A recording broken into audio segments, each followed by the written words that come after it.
We begin week-ending sports with news of victory for our under-16 girls netball team competing in Barbados. Cayman scores a nail-biting one-goal win over St. Kitts and Nevis at the Caribbean Netball Association Jean-Pierre under-16 Championships last night. Cayman had to come from behind at halftime to register their close 19-18 win, their first of the competition's development division. Goal attack Rosemary Wilson carries the team's offense, shooting 12 of 15, while goal shoot Christina Watler hit 7 of 9. Cayman meets Bermuda before facing Guyana in their final game tomorrow evening.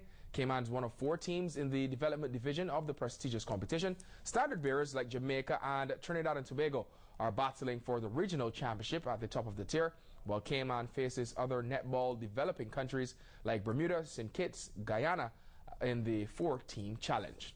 Back at home, let's talk some squash news now. We are down to the business end of the 2010 Cayman Open tournament being contested at Camana Bay. And yesterday's rain didn't stop the jam, which decided tonight's semi-finalists.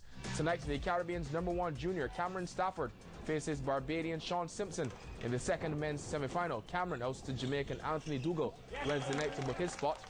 He comes up against the lanky Barbadian Simpson, who lost last year's final to Cayman's Dean Watson.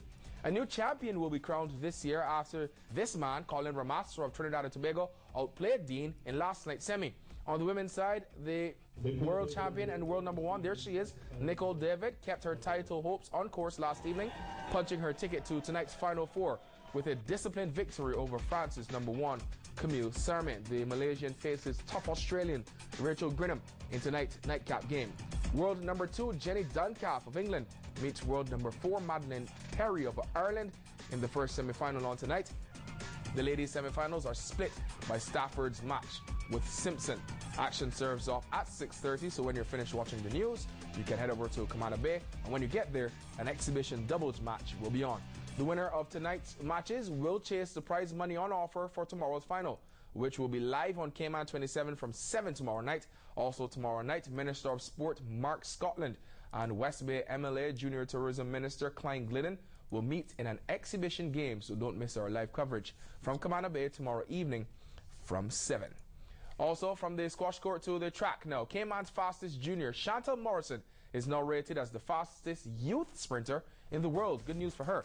This run here by Chantelle in the 100 meters semi-finals at the just concluded Caribbean Track and Field Championships, her time 11.69, is the fastest time by an under-18 sprinter anywhere in the world so far this season.